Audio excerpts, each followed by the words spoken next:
All right, then, Chris and Diana, in about 15 more seconds, I'll go ahead and introduce, start with the program and start the introductions. Terrific. I see Chris, and is Diana also on screen? I'm here. Perfect. Wonderful. Thank you so much. And I'll leave you to handle the logistics of this. And with that, I'd like to welcome all to this CLE presentation.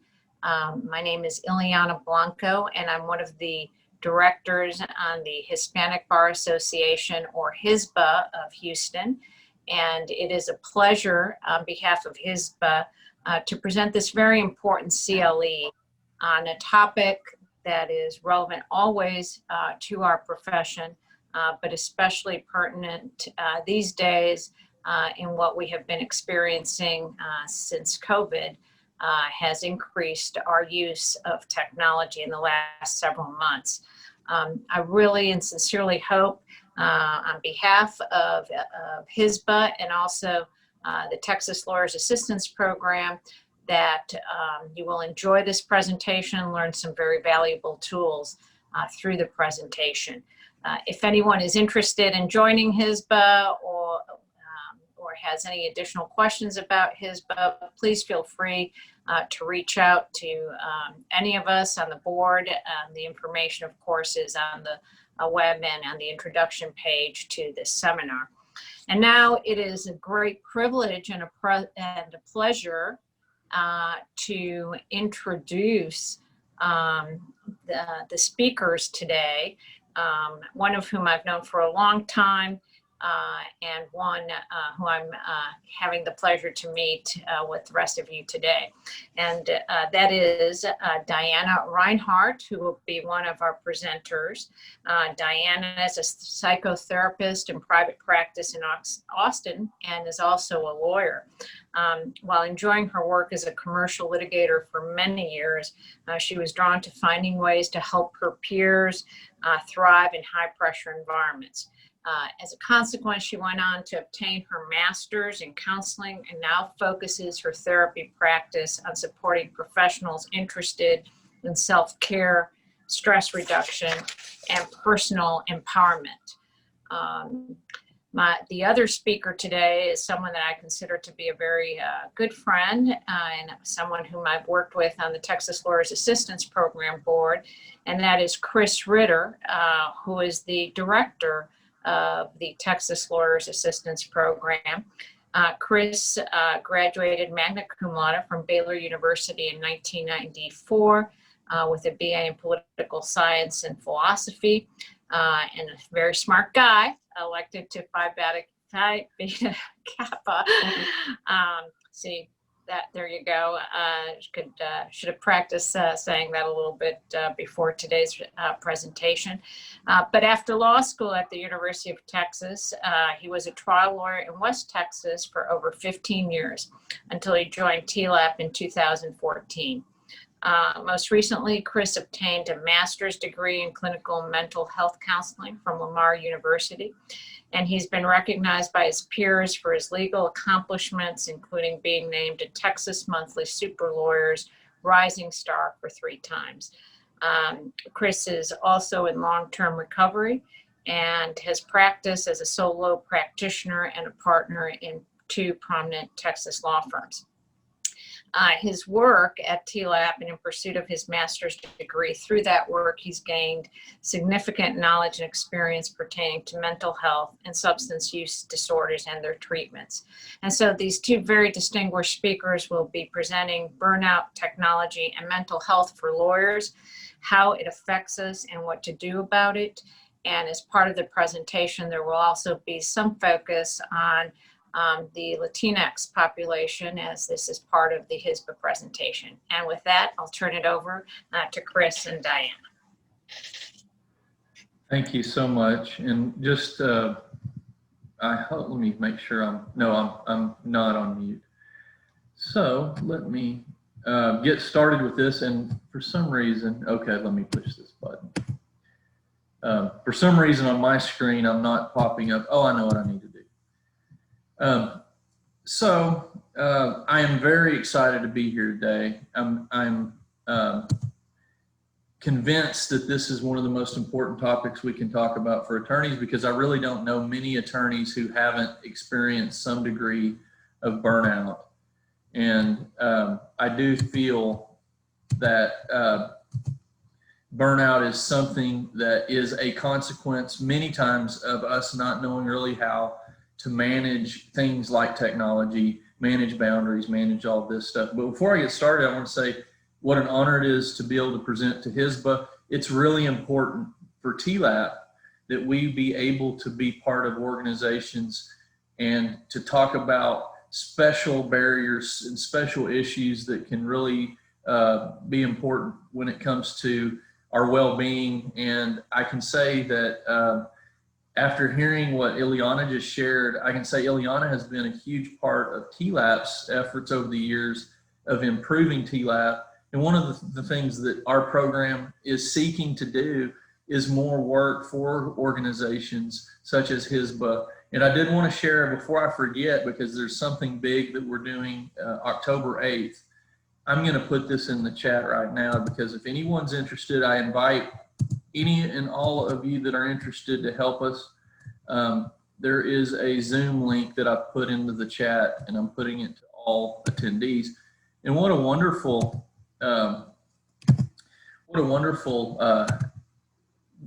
number of people. We have over 44. We have 44 people here today. I think it's probably because I don't know an attorney that hasn't experienced some degree of burnout over time. I mean, it's really a tough thing. And actually, under the conditions we're in the pandemic, I don't know attorneys that aren't struggling with boundaries with technology. On October 8th, we're going to have a session at TLAP where we listen so that we can improve our outreach to the Latinx community. We know that we have historically, I mean, the legal world has historically served many communities, and this is a community that I care much about, and we have sought to improve our service to. So please join us for a discussion. That's all. It won't be a TLAP presentation, just a discussion. But with what's happened to us right now with the pandemic, I did some research on what is the worst year in history. And apparently this is up there in the top 2 or 3, but because of all the many things going on. But there was a year, I think it's 518, it's 500 and something, where an asteroid hit the Earth, and the Earth was dark for 2 years, and half the population of the Earth perished. I mean, it was a terrible couple of years.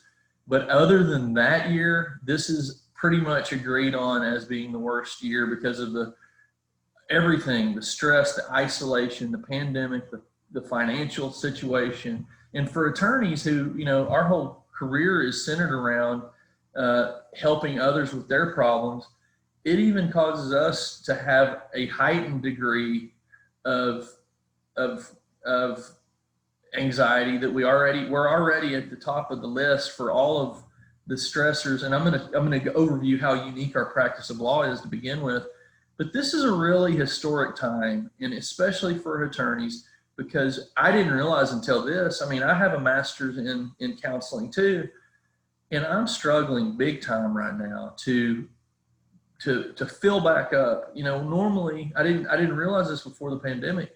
Normally I got a lot of help from just seeing people every day and talking about this and joking around, and I took that for granted. This has really shown me some of the importance of that. I'm going to share my screen and show you some things that I believe are really important things to know before we talk about strategies, but just the background of the mental health situation that we're in the legal world. We all, obviously, we're in the business of helping others with the biggest problems that they have. So of course, this is a stressful profession. But one of the things I didn't realize until later, really until I was in that master's program, is that stress causes so many other things. Chronic stress can exhaust the mind, cause the brain chemistry to change, and we can have depression. In fact, most of the time, if you think about your practice, after a long trial, or after you took the bar exam, or after some lengthy period of heightened stress, we usually feel a depression. And frankly, I think a lot of us are feeling it right now. Actually, I want to share with you about the pandemic. There was a study of quarantines that showed that by just quarantining, out of 129 in the study, 31% of those, that just from just isolating and quarantining, 31% had symptoms of PTSD and 28% had depression. And so I just want to say, you know, lawyers deal with depression, and stress also can cause burnout. We also, as lawyers, if we're family lawyers, criminal lawyers, probate lawyers, doesn't matter, we see a lot of trauma. We experience it weekly. And if you're like me, I found alcohol for many years to be a great resource to treat my anxiety. It didn't work forever, but for about the first 15 years of my practice, it definitely helped me to relax. And unfortunately, I developed a problem with it. But all these things are interconnected, and many lawyers seek escapisms to deal with their anxiety. When I was in law school, it was the first time I drank to medicate my anxiety. At UT, they put a keg on the patio, which I thought was great. It actually was the thing that I attended the most my first year, was the Friday keg. And I was surprised, because I used to think, well, I'm lucky to be in law school because it has to be much worse in medical school with the blood and guts and life and death every day. But there's something unique going on with attorneys, because we're in the adversary system. Look at the 26% more anxiety than the next most stressful profession of medical students. 53% more anxiety than other graduate students, and it's us against the world. I just think that that's a big piece of why, even in the COVID world we're in, it's us against the world through a screen now, and it's really a difficult time. Lawyers don't admit anything. I just want to breeze through this slide, because 46% of 13,000 lawyers admitted that they've struggled with depression. And to me, this is a cry for help. It's saying, hey, most of us, if 46% admit it, most of us struggle with it. I would guess that 10 or 15% don't admit it. And so what it shows is, really, of all highly educated professions, it seems that attorneys are the least educated on mental health. Doctors are trained about brain chemistry and self-care. Therapists, I was actually thinking that lawyers should copy what therapists are given. Therapists, for their first 3,000 hours, they meet every week for an hour with a supervisor, a mentor, to debrief. And I think that it would be great if lawyers did something like that. And we'll talk a little more about that later in the self-care stop part. And lawyers frequently, 21% of all lawyers have a serious drinking problem. That would look terrible if 32% of young lawyers weren't on this chart, because that's over 3 times for all lawyers the normal rate of drinking problems. But it makes a lot of sense to me. I mean, we're dealing with people's problems all day long, and it is nice to get a break from that stress. So it doesn't surprise me that what we found in law school can turn into a medication later for us.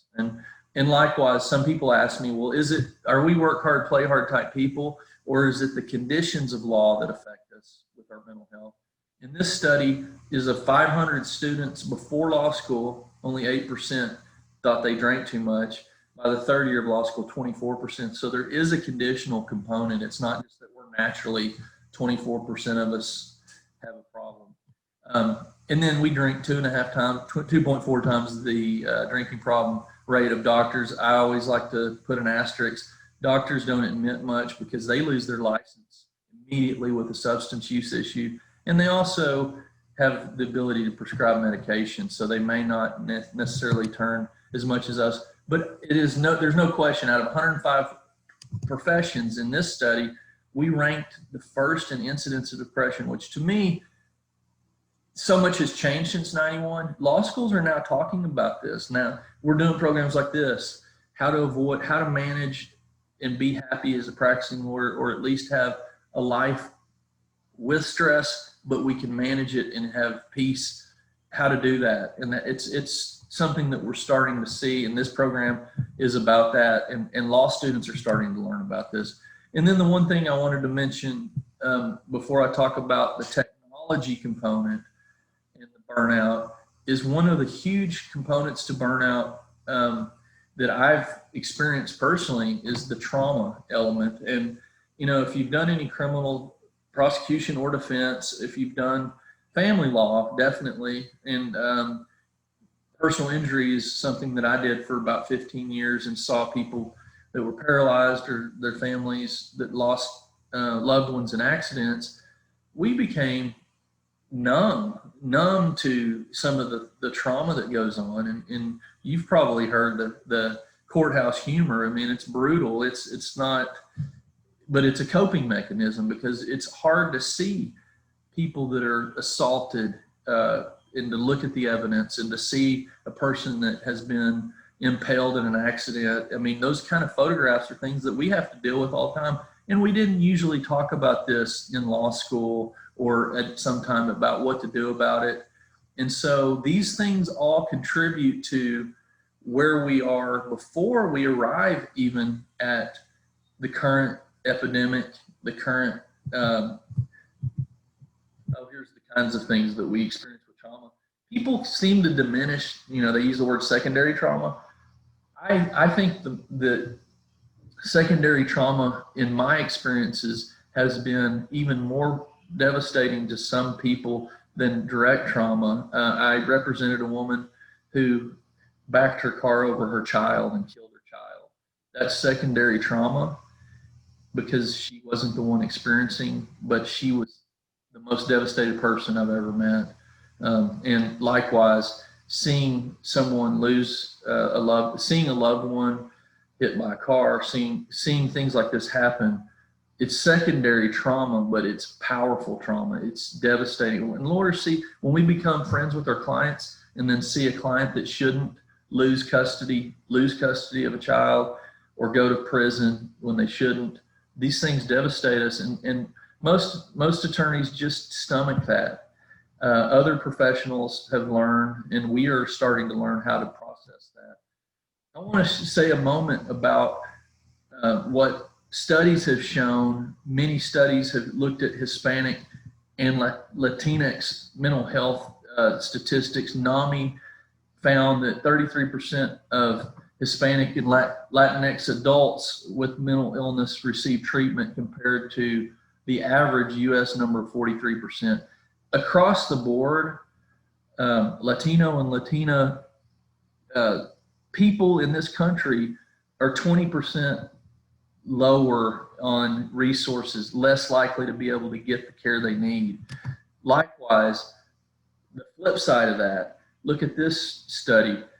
This study found that Hispanic people were 3.9 compared to 2.6 of non-Hispanic whites, about 20% more in need. So the hopelessness percentage of population with these feelings, 3% felt hopeless versus 1.9 of non-Hispanic whites. So even though the resources are 20% less, it's almost like between 20 and 40% more in these different categories of need. So it doesn't surprise me. We know there's systemic issues in this country that are hopefully being progress being made. But the reality is some of the populations most in need, including the Hispanic and Latino populations, do not have resources and have more needs. Here's another one showing the percentage of adults over 18 with major depressive episodes who received care for depression.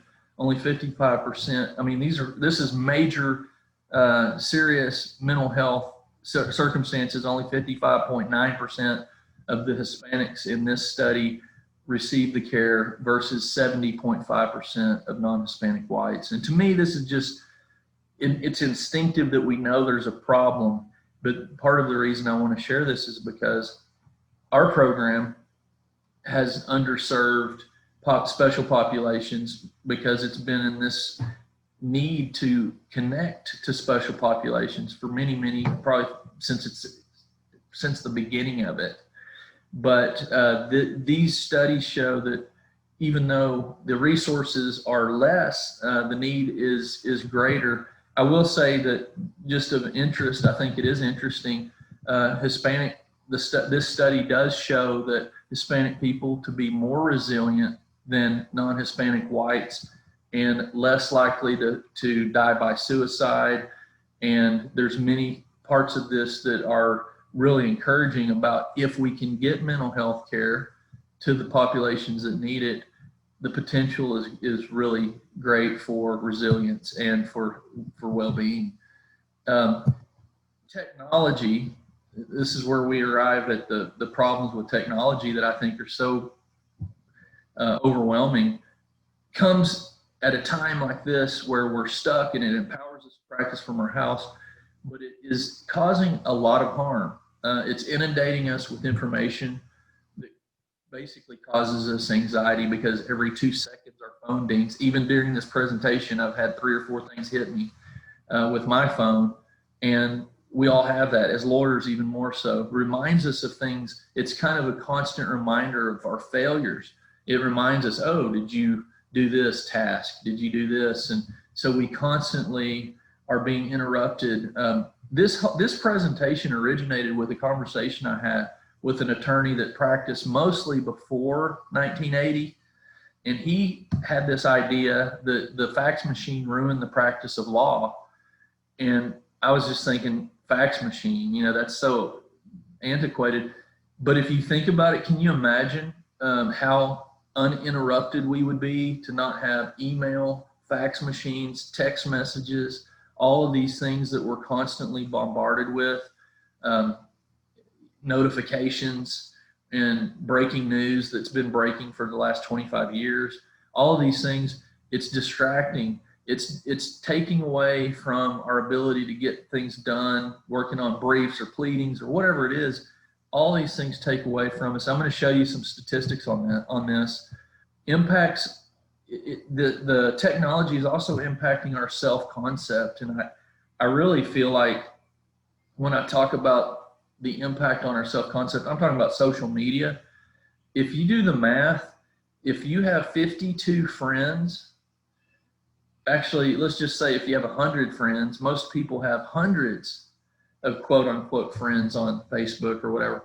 But if you have 100, every day, 2 of them are sitting on the beach with the Corona, taking the picture, showing it to you on Facebook and making you feel terrible about your life.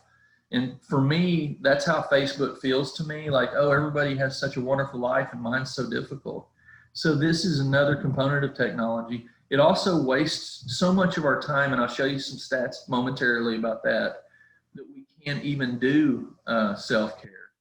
We can't even find the time. Most attorneys say, oh, I would love to take time to go to the gym or to do this or that, but I can't do it because of my self-care. Because I'm so busy doing everything else. So I'm going to show you hopefully a way we can find some time. And then I'm about to turn it over in a couple minutes to Diana, but I'm so grateful. There's no one I know that has worked with more lawyers and has had also practical experience as a lawyer for years, and that knows so much about what we're talking about with how to navigate all of these boundaries. And I'm just thankful. Diana has done this a couple of times with me, but I'm so thankful that she was able to do this and join me today. She's an excellent presenter and an excellent person. But let me finish this and I'll turn it over to Diana. But I wanted to share some stats about the addictive cycle. All the social media platforms design their platforms to get you hooked on it.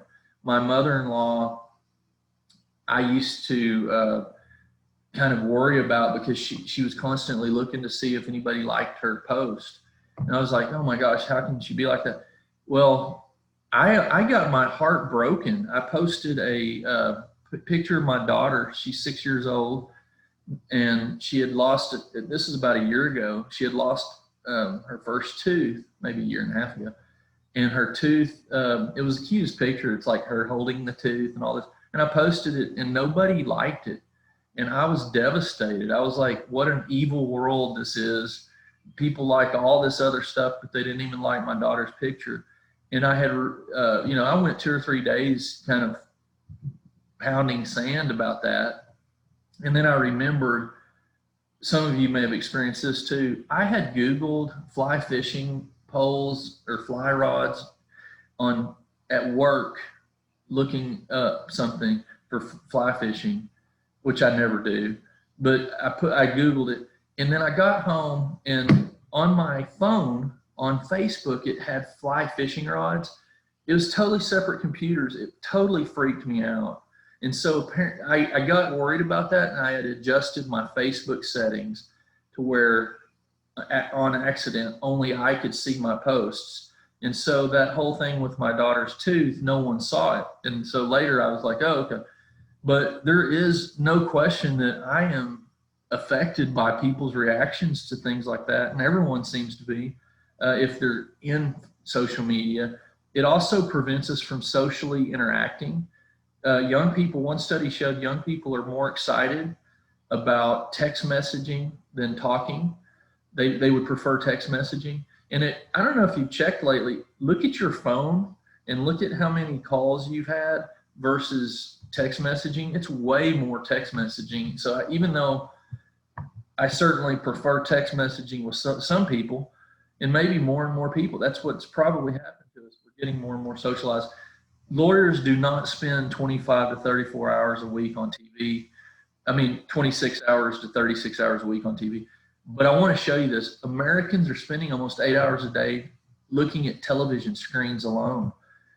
Lawyers are spending, in my opinion, at least the average 24 hours a week on the internet, because that's where we do a lot of work. I think lawyers exceed some of these kind of research numbers. I think lawyers exceed this one. Average professional is receiving 120 new emails a day. This is overwhelming. I remember in undergrad reading about Thomas Jefferson writing 20 to 30 letters a day, and I thought that was insane. We're doing many times that. And this is the main one, smartphones. Young people are averaging, 4+ hours a day. We're all averaging all Americans are almost averaging 3 hours a day. I would bet you that most attorneys are averaging 5+ hours a day. We're doing so much on their smartphones. And we're checking our phones 150 times a day. We're sending 94 text messages a day. It's just so much. This, if you looked at it from a distance, you'd say, this is psychotic. If I went to my mailbox 150 times a day, y'all would, have me locked up. But we're checking our phones like that. It's really a problem. And then social media comes in.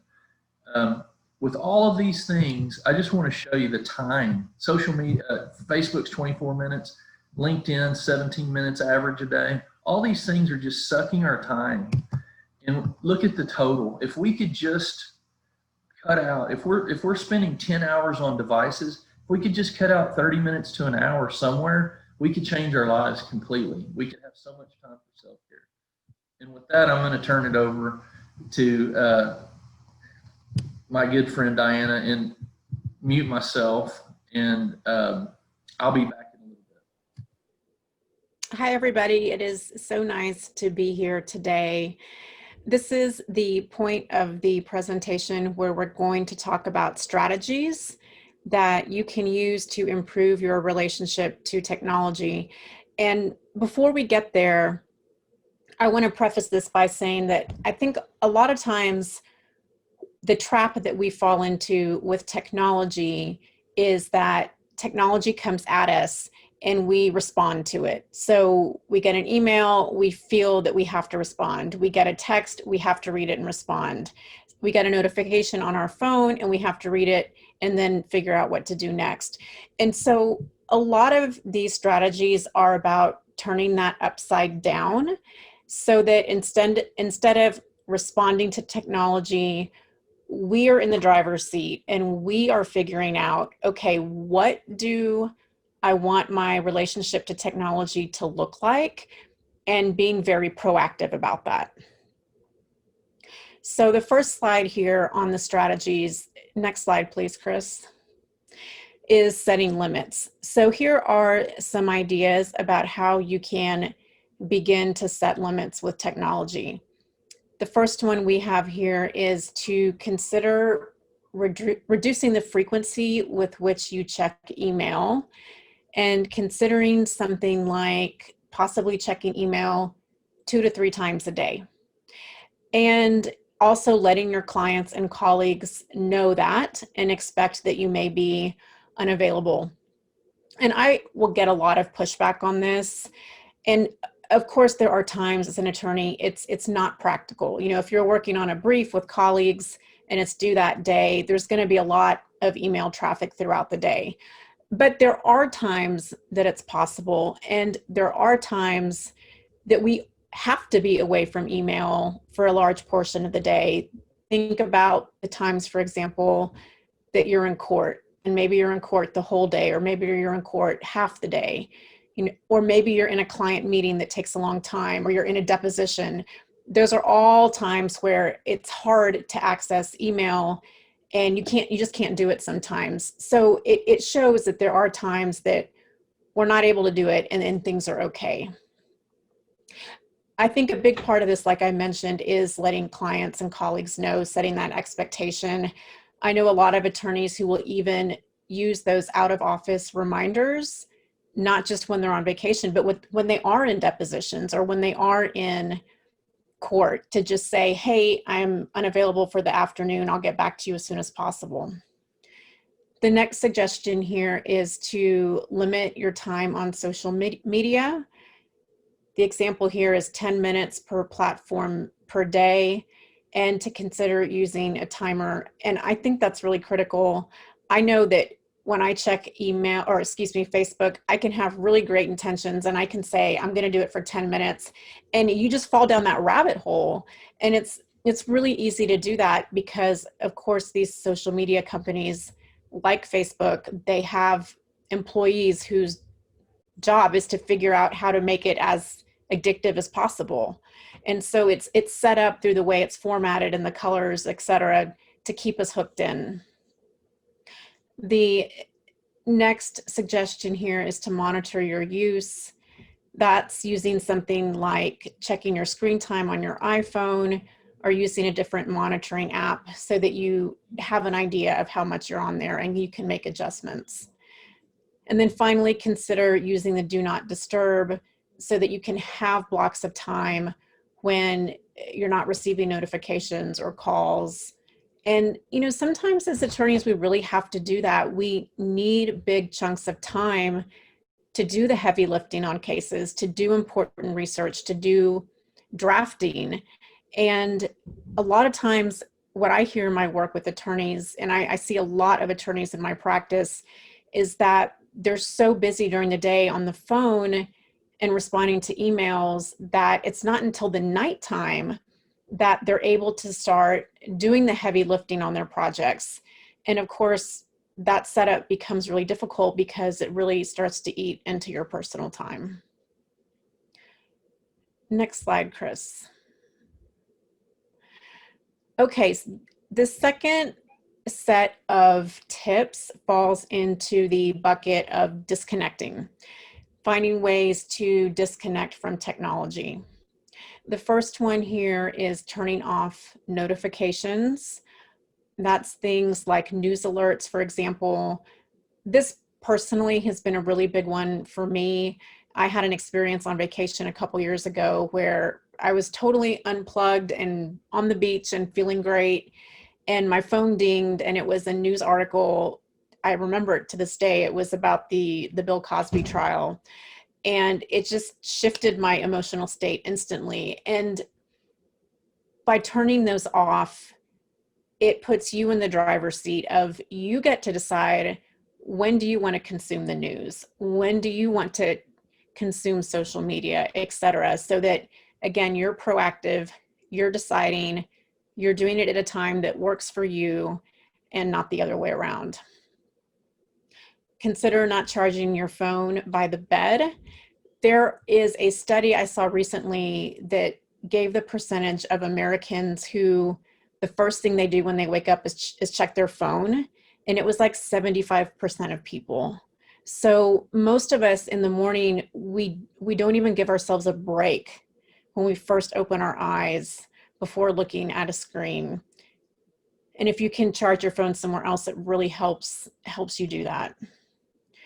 Another suggestion is not keeping your phone with you during meals, during exercise, or during social activities. Consider reading a book or a magazine rather than your phone or tablet. And step away is the last one. Step away from your PC to do some work, to take healthy breaks from the screen, and don't take the laptop with you on weekends or vacations. This is something I recommend a lot when I see people who have a lot of stress and anxiety during the day and they want to find a way to transition out of that. It can be really helpful to stand up and move and go do something different for even 10 minutes to help you get a mental reset. And of course, that also gives you the break from technology. Next slide. This third set of suggestions is managing your apps, and consider whether you want to use them at all. If you do want to use them, consider possibly just accessing them on your computer and taking them off your phone. That does really help cut back on screen time. And to also consider replacing them with wellness apps, mindfulness apps, the apps that monitor usage, and other healthy apps. There are a lot of really good wellness apps out there. I really like Calm. Calm is a good one that has all kinds of audio to help you relax, relaxation tips, meditation courses, etc. That's a really good one. 10% Happier is another one that I really like, that tailors their suggestions for what you're dealing with specifically. Next slide. Consider following the unhealthy. By this, we mean being really mindful of who you are following on social media, because a lot of what's out there, particularly in today's climate, is toxic. It's unhealthy. It can be emotionally destabilizing to be reading about it. And so really be thoughtful about who you're following, who and what you're following on Facebook. Stop checking what's trending in the news. It's mostly bad. That, of course, is particularly applicable now. And it's particularly applicable if you're dealing with anxiety. If you have high anxiety, and because the news is so challenging right now, what professionals are recommending is no more than 5 to 10 minutes a day of checking the news, enough so that you're staying informed, but not very much so that you're not spinning into the worry that tends to drive anxiety. Anxiety is about fear. And so the idea here is the more you're reading scary news, the more your anxiety is likely to get triggered or to get worse. And again, do follow uplifting people and resources. We are what we read. And that's absolutely true. It's, our thoughts and what we consume, what we put our attention on, dictate our emotions and how we feel. Our emotions flow from those things. So what you put your attention on is definitely going to affect how you feel. Next slide. And Diana, this is about to begin the self-care slide, but I wanted you to stay on with me through that too, because we generally break it up. I'll do these, you do that. And I would really like Diana to join me to comment on some of the self-care strategies, which is, I think, one of the most important topics that we're going to talk about. And I was just going to share, so many people have joined the woke crowd of just unplugging completely, and it's really hard for Laura to do that. We're struggling, but kind of substituting the healthy the healthy technology for the unhealthy technology something that we can do. And I thought I would share one of the things before we move into the self-care stuff that has worked for me as a lawyer, which and several other lawyers told me about what they did that keep me kind of away from the technology, is a piece of technology, is the iWatch, because it's so small I can't do anything on it. And so it's like, okay, I feel this comfort to know that if it's an emergency, somebody can like page me. It's almost like a pager, but you really can't do much. And if you talk on it, it's horrible because it's like a tiny little terrible voice. And that's helped so much. And all of these tips, I think, are difficult for us to challenge. The one I struggle with the most on this list is the thing about not charging beside the phone beside the bed. And I can't tell you how many times I've looked at my phone to see what's on there tomorrow and have the email from the person that is just horrible. And then I'm up for another hour. And but let me switch gears. I just wanted to mention that I would really like us to do this part together, Diana. And we have some questions, so we have a little bit of time. But one of the things that Diana never does is shame people, but I'm not a licensed counselor, so I want to shame people and say, don't you deserve 4% of your life? And that's an hour a day. And I don't know many attorneys that are giving themselves an hour a day. And so the key to if we can do the things that Diana just mentioned is to somehow give ourselves part of our life back. And if you could just give yourself 1% of your life, that's 3 things a week.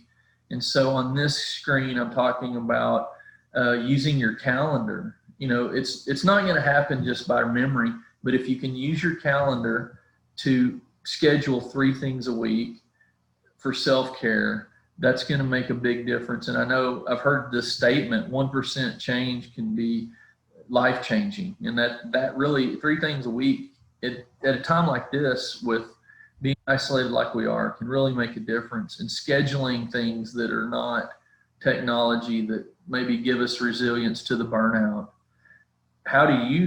Diana, how do you manage to calendar, or how do you get your self-care into your busy schedule? Yeah, that's a great question. And it's something that I had to revise when the pandemic hit, to make sure that I'm getting out more and socializing more given the isolation. But what I do is I do put it into my calendar. So if you were to look at my calendar for any day of the week, I have breaks written into my calendar, 2 to 2:30, and it says literally on there break, because I know that if I don't put it on there, I'll schedule something over it. So that's one way that I do it. And I have a morning routine that I stick to, and I do it daily. I have a meditation I do in the mornings, and I'm just a person who loves to exercise. And when I was a practicing attorney, that was my number one thing to do to battle stress. And so I get up early and I go out and I jog every single morning. And for me, it's just essential that I do that. Great segue. I feel like one of the things that's most difficult as a practicing attorney is to find a way to manage. I always hated all the people that were so healthy that they ran every day and all that. And so it was very difficult for me to imagine my life being perfect enough that I could do something every day. And I'm still working on it. And I haven't drank since April 1st, 2010. So I've managed to not do something every day, but it's hard for me to do these things. But I wanted to share what you just mentioned about mindfulness, because when we get to work and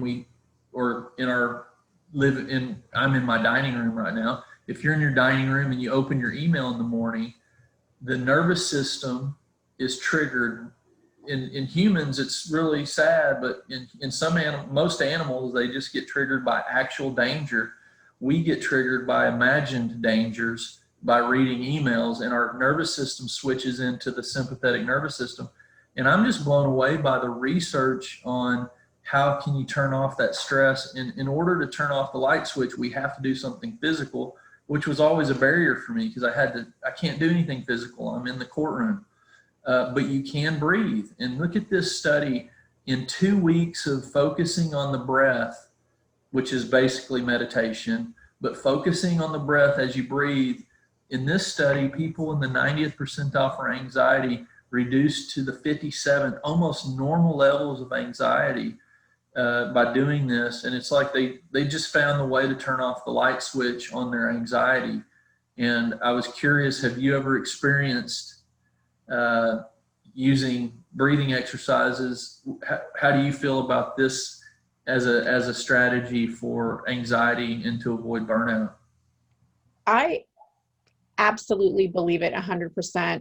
But I will tell you, I was not always that way. Years ago, before I transitioned into this field, it just seemed too simple to be believable that you could sit down and just breathe and see lasting effects from that. And it is absolutely true, and it's true for the reason that you said, that when we go into high stress, our nervous system, this is absolutely physiological in our bodies, that when we go into high stress or chronic stress, our nervous systems get dysregulated, and you can feel it. It's that feeling of being keyed up, being amped up, not being able to sleep at night because you can't come down.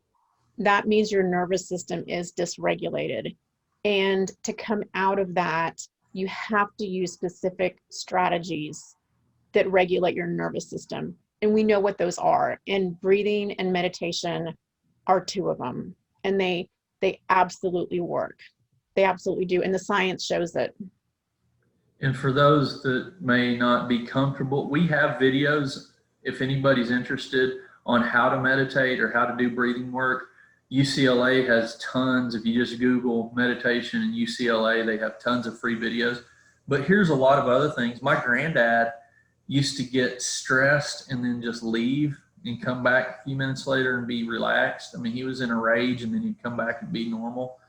And he just went for a walk. He just walked around the block. Check your email, leave the stressful hearing, get off the stressful call, and just go for a little walk. Life can be much easier. And what I'm saying is if you don't, that stress continues. We stay in that. And there's so many things. All of these things are helpful. I like playing guitar. I used to laugh at people that did some of the stuff. The golf, I thought, how stupid is golf? It's actually really gets you out of your head into something that's physical. But I just wanted to mention that. And this is a time when everything's a problem. And I know, Diana, that as lawyers, we're trained to be problem spotters. I found some research. As a lawyer, we get so good at spotting all the threats and problems that sometimes it bleeds over into my life. And I see everywhere I look, I see a problem. And I've read and I've experienced doing a gratitude journal where I think of 3 things a day that I'm glad are in my life. And I found research that says it will improve your happiness level by up to 25%. And it's a real relief. And I just wondered, have you experienced any benefits, or have you seen gratitude be a positive thing for attorneys? I mean, absolutely. And again, I think you're right on point. We have a tendency as people, because we were, built to survive, and also as attorneys, because of what we do, we're always looking for risk and how to advise our clients to mitigate risk. We look for the negative things. We look for the ways the other shoe could drop, so to speak. And the more we think a certain way, the more it gets ingrained in our brains and it becomes habitual.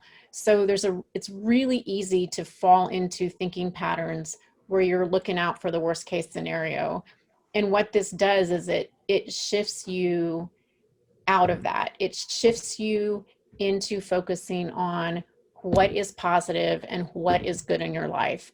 And it is so easy to forget about that stuff And if you have a gratitude practice that you really spend time on, like say, for example, you write down 1 to 3 things a day that you're grateful for, it becomes very interesting over time, because what I see a lot is most of us will start with the obvious things we're grateful for, like our spouse or our job or our home. And then once you've kind of gone through those things, you really have to be creative and you have to start looking for more things. So it becomes the nice person who held the elevator door open for me, or the person who gave up their parking spot so I could have it. And you start to see more of the good things and the goodness in the world, because you're looking for it. And those things, it's very easy to not see them. Well, and I was going to say there's some of these, this is like a gimmicky study, but it is interesting that psychologically people that did a gratitude journal were happier after 6 months than people that won the lottery. Of course, we all want to win the lottery. But the last thing that I was going to mention, and then we have a couple of questions, is I think like a combo package of so many elements of wellness, which is if we are burned out, and now I want to put an asterisk by this. I'm not talking about doing more of our legal specialty for free as pro bono service work, but helping others. There's a study that I've found of 30,000 people, which is a huge study, with high stress jobs have a 43% higher risk of death. We all know that stress is not healthy. But when they did service work, helping people that were lonely, hungry, meals, big brothers, big sisters, Meals on Wheels was what I did. If you can get involved in helping others, right now it's difficult in ways, but we can still help others. It completely offsets the stress component. It fills us back up. It gives us the spirit we need. It helped me for years when I did Meals on Wheels to stop feeling sorry for myself. I still feel sorry for myself on a daily basis, but I got to see people that were really, really struggling, and I made a difference for them. It gave me a purpose beyond being the transactional lawyer over and over again on all the cases. And I just feel like we forget sometimes how to connect to humanity, how to realize how lucky we are. Even though my partnership percentage wasn't as high as it should have been, I'm lucky. I have people in my life. I have so many things. We have so many blessings. Helping others helps me to see that, and it helps with gratitude. It helps with a lot of the other things that we talk about. What do you think, Diana? Have you seen service work be an effective tool to avoid burnout or to help people that are struggling at a tough time like this year is? I have seen that. It is documented that it does help us have a more positive mood and outlook. One little caveat is that we know from the research that it needs to be helping others in a way that you choose. So a lot of times it does look like volunteer work versus being in a situation where you have to help others because you're a caregiver. That is different. So again, this is helping others in a way that you choose, and that's an important thing to keep in mind. Great point. And that's kind of why I was going to say, when I did a pro bono clinic one year when I was totally burned out, that did not help me, because I was actually doing pro bono work in the same area of law that I did. And it was like, oh my gosh, I'm so burned out on the same things. And likewise, I've been a caretaker. That can be an unbelievable burden. But to be able to choose and to help others, it can really help. And for me, being in recovery, I do a lot of recovery work now in my job. So I don't get the fresh feeling I used to get before I did this kind of work for a living. I used to get a huge, like, oh, wow, I helped somebody stay sober a day or two. Now it's still there, but I have to be that. I want to share this, and then let's answer a couple of questions. I just wanted to share TLAP is a program that is totally confidential. It's myself, Erica Grigg, who's an attorney in recovery. We've both struggled with mental health challenges. I've had depression, and she has had depression. And Shauna Story Lovin is a third person that's a professional at TLAP, and she's a licensed counselor.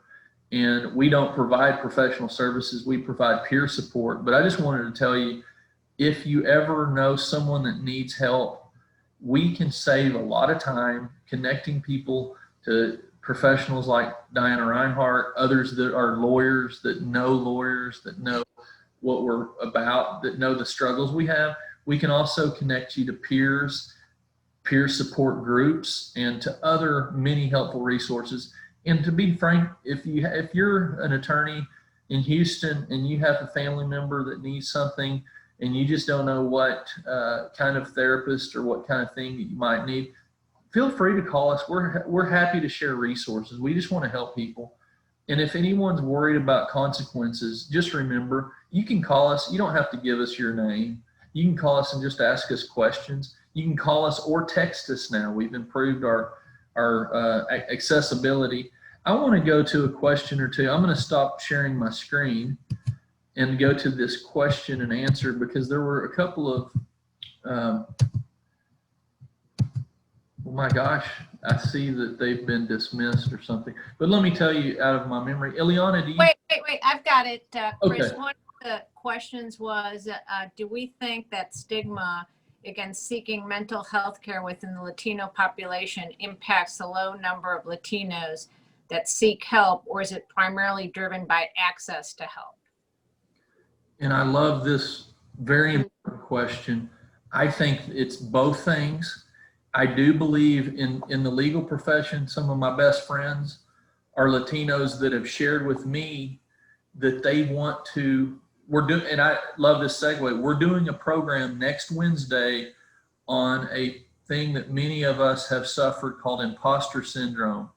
But many people that get into professions, many people just in society that don't want to have an impact on a stereotype, that don't want to have some stigma associated with them.